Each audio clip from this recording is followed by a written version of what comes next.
Alright, so I'm installing some new LED turn signal bulbs. These are the switchback models, so they have two different colors. I got the white for parking and amber for turn signal. So I'm going to show you how to install them. I also got the resistor kit. I'm just replacing mine because mine are the old ones here, and over time the amber paint kind of peels off them, so they're just starting to look kind of, not so amber. So anyways, I got one done already, so I'll show you what it looks like. So that's parking light.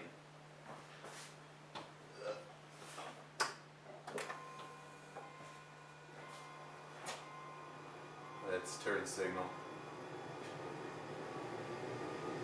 Anyway, so to get started on this side, Subaru has been kind enough to locate the turn signal bulb inside the fender and make it nearly impossible to get to without removing a lot of stuff. So on this side, I'm going to have to either remove or loosen my battery bracket and slide the batteries as far as I can to gain access to that. So I'm going to need a 10 mil socket and a couple of extensions. That way I don't even have to bend over when I do this.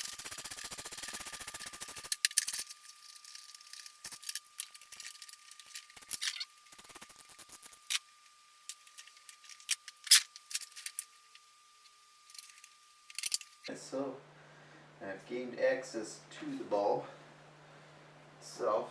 I'm going to pull out the old one, turn on the light, just to make sure I got polarity the right way. I'm going to put it on the parking light on.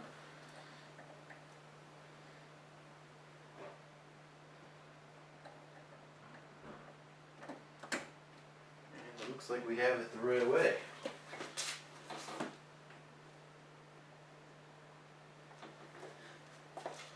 Alright, so now that's in there. On my vehicle, the bulb socket actually disconnects. There's a plug on the back of it, which is awesome. Alright, so here's the other end of that plug like I was telling you about. And they have it taped up pretty good. You're going to want to gain access to these wires. So I would recommend cutting the tape off of it, or finding the end of the tape and unwinding it. One way or another, gaining access to these. Alright, so next we're going to want to find our positive and negative wires for the turn signal.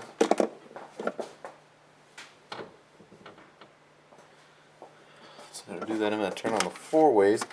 On the last one, the other side, the middle was the ground. One of the outside ones was the turn signal. You always just want to double check, make sure they didn't do something screwy on you. And when you're doing turn signals, you're not going to be able to read 12 volts on your meter.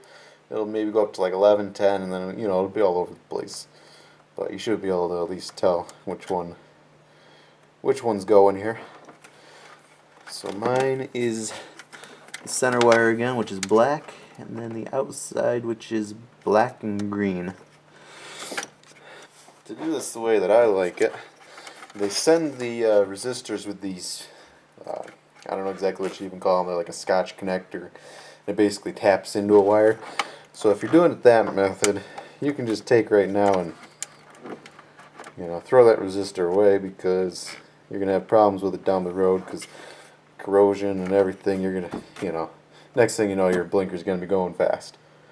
Basically, with the LEDs, you don't produce enough load to make your turn signals flash at a normal pace. So what you do is you get one of these resistors. This one here is a 50 watt 6RJ. That's the numbers on the resistor.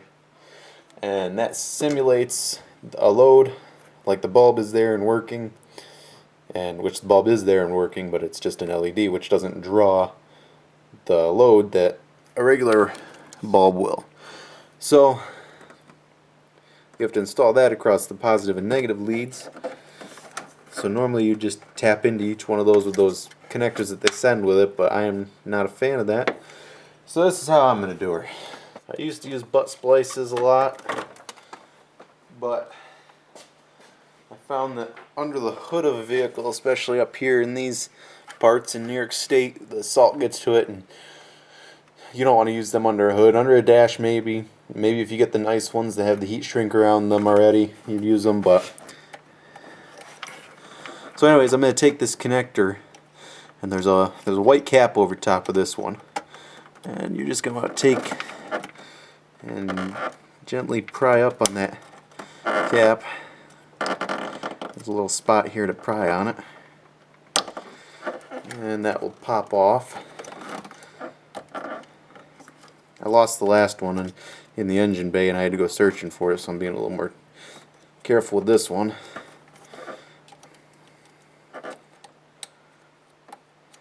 So yeah, just pry on it a little bit. It's just kind of a press fit in there. You want to get that out of there.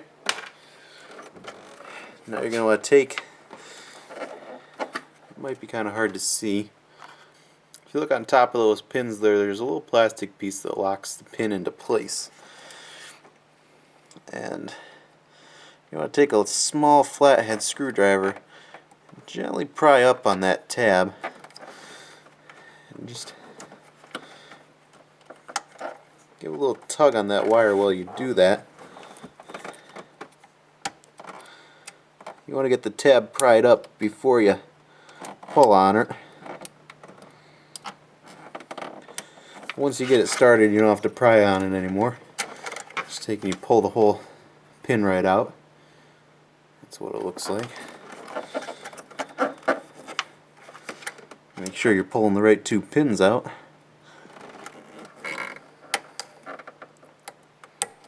And I'm sure that they make like some special tool for doing this, but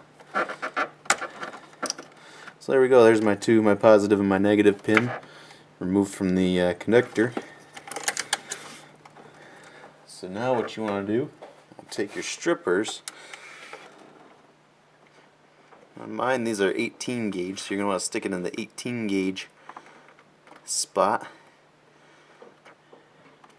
You're just going to want to kind of squeeze and work it back and forth just a little bit, just to break the insulation. You don't want to cut any of the wires. You just want to kind of make a break in the insulation. You want to do that to both of those wires. And there's different ways. If I had more room, I'd use a knife in here and just kind of slit it. But since I don't, I'm using these small wire cutters. Again, you don't want to actually cut into the copper.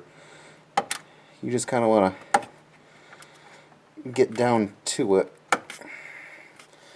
And you want to peel off the casing of the wire.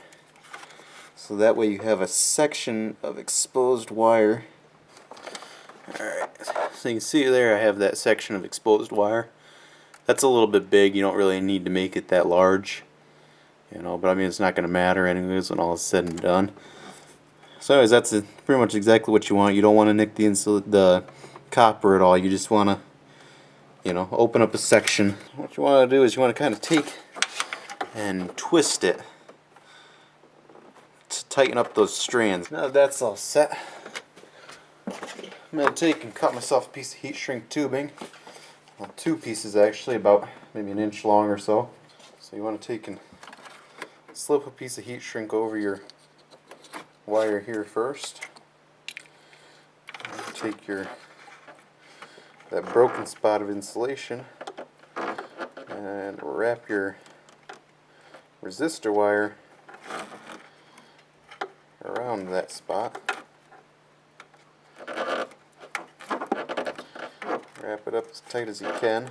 You want to take a dab of soldering paste, a little bit of paste on her. The resistor is not polarity sensitive, so it doesn't matter which way you put it in there. It does the same thing either way. Take your soldering iron, just give her a little dab of solder. Now that side's done, so we're going to take our other piece of heat shrink tube, Slide that over the other end of the resistor. And we're going to take and put that on our positive wire for our turn signal.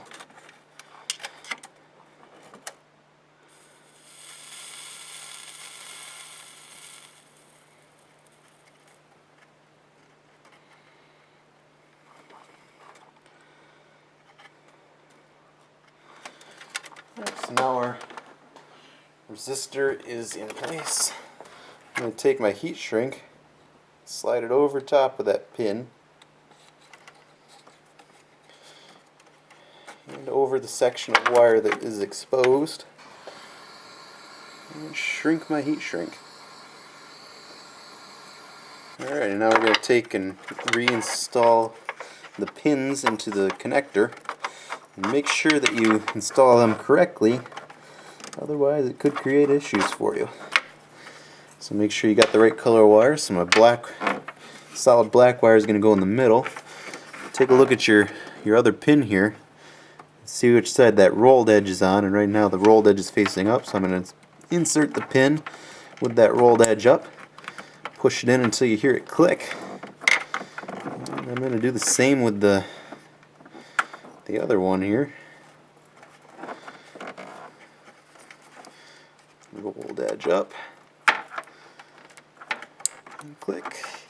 Give them a little tug, make sure that they're snug as a bug in a rug. We're going to take our little plastic piece and install it. Make sure you look at it when you take it out, make sure you're putting it back in the way it's supposed to go. Now that's set, you can test it and make sure that everything is functional by turning on just the left turn signal. If it flashes fast, you have issues, but mine's flashing normal. Since there's no bulb in it and it's flashing at a normal pace, that means that we did it right. I'm just going to take a little piece of tape, maybe 2 inches long. I'm going to just tape the wires together at the connector. And then somewhere in here there's a little bit of split loom. I'm going to reinstall the wires into that loom, which it's a very small piece of loom, and it's now that you have the 2 extra wires and the heat shrink, it might be a little bit difficult to get that loom around your wires, so I wouldn't worry about it too terribly much. I wouldn't lose sleep over it, but just, you know, as much as you can, spread it around there. Take our black tape again, break ourselves off a piece, you know, 3-4 inches long. And we're going to tape that loom at the very end, make sure that it's not going to fall off. Wrap around it once or twice. And whatever tape is left, work your way down the wire. I'm going to drill myself a little hole.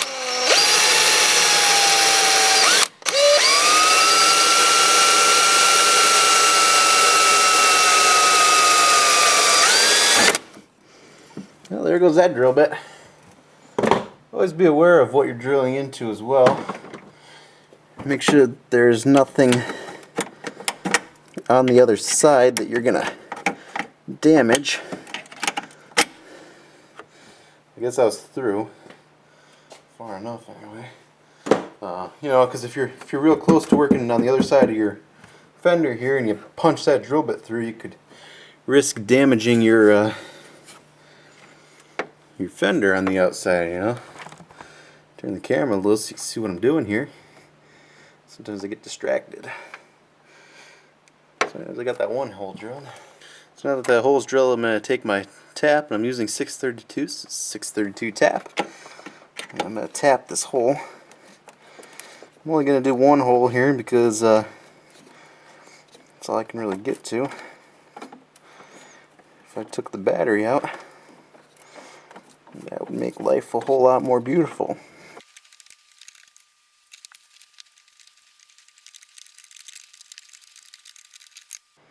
There we go, hole is tapped.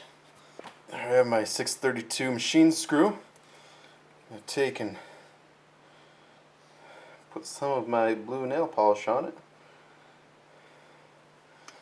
I don't know if I've ever actually said that in a video. I use nail polish a lot of times as like a glue or a Loctite. So I'm just going to screw my resistor in.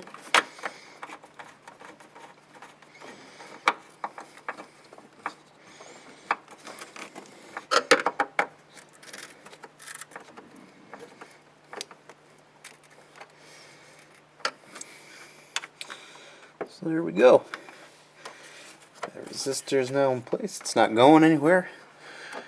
And it's bonded to the metal so that, you know, if it does warm up a little bit, they make them out of aluminum to shed the heat, and having it bolted right down to that cross member, that'll help to pull some of that heat away from the resistor. So now I just gotta put everything else back together here, put my battery back in place, and should be good to go. So let's double check and make sure that everything is working. Parking lights. Definitely need to clean these headlight lenses though. A little bit dirty.